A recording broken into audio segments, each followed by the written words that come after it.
तारा ज्योतिष में एक बार सभी का स्वागत है। आज हम बताएंगे कि जो महाकुंभ लगा हुआ है, इसमें प्रयागराज तीर्थों का राजा क्यों कहा जाता है। सारे तीर्थ, वृंदावन, मथुरा, द्वारका, काशी या चारों धाम बोला जाए, द्वारका, त्र्यंबकेश्वर, मुंबा देवी, विंध्याचल,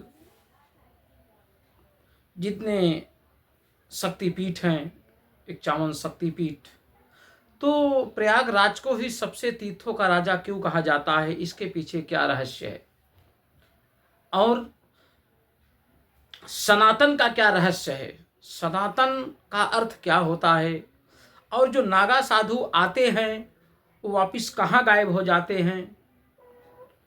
चौथा सवाल,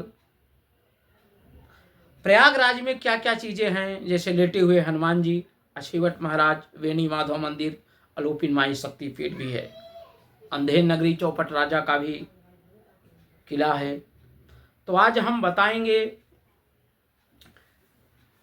सबसे प्रथम बार कि एक बार, बहुत पुरानी बात है, सतयुग की बात है, कि ब्रह्मा जी सारे संसार में भ्रमण किया, पूरे पृथ्वी पर भ्रमण किया। उनको सबसे सुगम और सुरक्षित जगह चाहिए थी, जिसके लिए विचरते विचरते संसार में भ्रमण करते करते एक सुंदर था स्थान भारत में, उत्तर प्रदेश में प्रयागराज की धरती मिली, जहां पर उन्होंने शांति से हवन इत्यादि पूजन किया और सारों तीर्थों को मना करके स्वीकार करा कर, क्या आप लोग सबको बोल करके क्या आप प्रयागराज को तीर्थों का राजा मानोगे। तो सब लोग, चूंकि वो शीतल भूमि, सुरक्षित भूमि, सब प्रकार से सुरक्षित, कि यहाँ धर्म की रक्षा हो सकती है, तो वहां पर जो है हवन यज्ञ इत्यादि, स्नान, जो मकर संक्रांति का पर्व आप 2025 में देख रहे हो, अत्यंत तरह तरह प्रकार के नागा साधु इत्यादि यहाँ आए हैं। तो सबसे पहले पहला नंबर, सनातन के विषय में जानिए। सनातन का मतलब होता है, सनातन का न कोई आद है न कोई अंत है, सागर का कोई अंत नहीं है, आसमान का कोई अंत नहीं है, पाताल का कोई अंत नहीं है, इसी तरीके सागर का कोई अंत नहीं है, सनातन का कोई अंत नहीं है। सनातन का अर्थ होता है सत मार्ग दिखाना, अच्छे रास्ते बताना, अच्छे संस्कार सिखाना। सनातन का मतलब काटना मारना नहीं होता, सनातन के पास सही शिक्षा देना, सही जित्था देना, सही ज्ञान देना, जो भटके हुए गो उनको सतमार्ग पर लाना, इसी का नाम सनातन है। सनातन के पास वो ज्ञान है जो ज्ञान दुनिया के किसी कोने में ढूंढने और खोजने से नहीं मिलेगा। सनातन एक वैसी चीज है, इसको मार्केट में नहीं खरीदा जा सकता, न किसी मजहब से इसको आंकड़ा जा सकता है।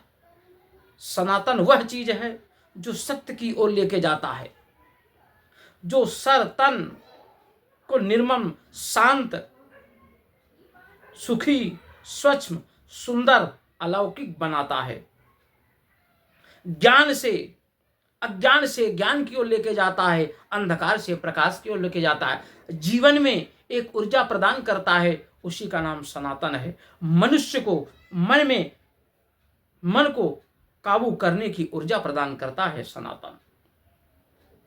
आप लोग सनातन के विषय में जाने।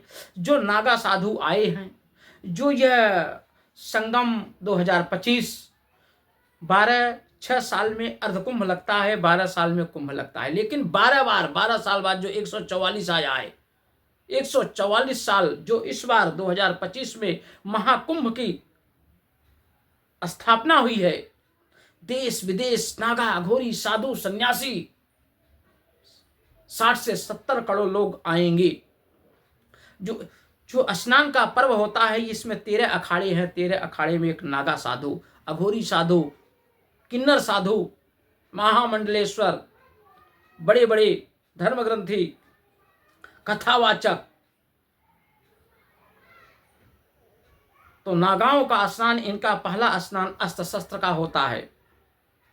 स्वयं स्नान करते हैं। इस बार तो सरकार ने उनको 40-40 मिनट का समय दे रखा है। हम गंगा जी जाएं, प्रयाग की धरती पर जाएं, तो प्रथम बात को ध्यान रखना है, प्रयाग धरती को प्रणाम करें। भारत की यह जन्मभूमि जहां पर तीर्थों का राजा प्रयागराज है, उस पावन धरती को प्रयाग प्रणाम करें और मां गंगा से आंचल प्रसार के आशीर्वाद मांगें कि मुझे भी ये जीवन में कोई दुष्कर्म हुए हैं उन पापों से मुक्ति दो मां।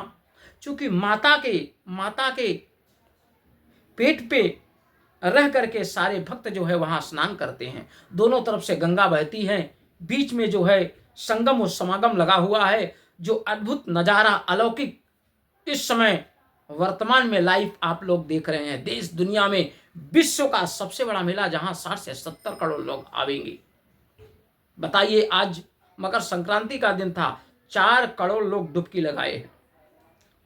वहां जाना है। आपने सुना होगा वहां लेटे हुए हनुमान जी हैं और उनका पैर दक्षिण की तरफ है, तो वो सुरक्षित जगह है। जब माता सीता से बोले कि मैं थोड़ा थक गया हूं, मुझे विश्राम करना है, सत्ययुग की बात है, त्रेता की बात है, तो माता सीता ने कहा कि प्रयागराज के धरती पर जाओ। ब्रह्मा जी ने उसी का नाम प्रयागराज रखा। वहां पर हनुमान जी लेटे हुए हैं। आप लोग देखेंगे जब प्रयागराज की धरती पर जाएंगे तो वहां पर अकबर का किला है। वहां पर अछेवट महाराज का वृक्ष है, बरगद का पेड़ है, जिसको अकबर ने 3 बार कटवाया था। नित्य प्रतिदिन सुबह उसको बरगद का पेड़ उतना ही बड़ा मिला जितना बड़ा था, जबकि 3 बार कटवाया गया। अब बहुत ही सुंदर वृक्ष है, उसके दर्शन करने मात्र से सारे पाप नष्ट हो